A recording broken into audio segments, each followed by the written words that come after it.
சித்தர் வழிபாடு அப்படின்னும்போது உங்கள் வீட்டு பக்கத்தில் என்ன சித்தர் ஆலயம் இருந்தாலும் அந்த சித்தர் ஆலயத்தில் போயிட்டு மனசு அமைதிப்படணும் அப்படின்னு ஒரு 10 நிமிஷம் கண்களை மூடி உட்கார்ந்தாலே உங்களுடைய மனம் அப்படிங்கிறது தெளிவு பெறும்.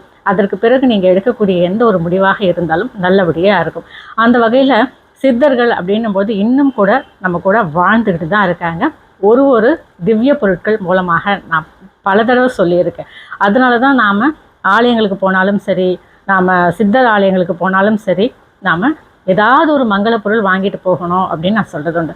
குறிப்பாக சித்தர் ஆலயங்களுக்கெலாம் நம்ம போகிறோம் அப்படின்னு சொன்னால் செவ்வரளி, கல்கண்டு, சாக்லேட்டு, ஊதுபத்தி, வாசனை திரவியங்கள், பன்னீர் இதெல்லாம் வாங்கிட்டு போகலாம். இப்படி வாங்கிட்டு போகும்போது சித்தர்களினுடைய அனுகிரகம் நமக்கு பரிபூரணமாக கிடைக்கும் அப்படின்னு சொல்லப்பட்டிருக்கு. சித்தர்கள் கனவில் வர்றது, சித்தர்களினுடைய ஏதாவது ஒரு விஷயங்களை நாம் கேள்விப்படுறது, படிக்கிறது, பார்க்குறது இதெல்லாம் நமக்கு சித்தர்களினுடைய அனுகிரகம் கிடைக்கிறது அப்படிங்கிறத நம்ம எடுத்துக்கலாம்.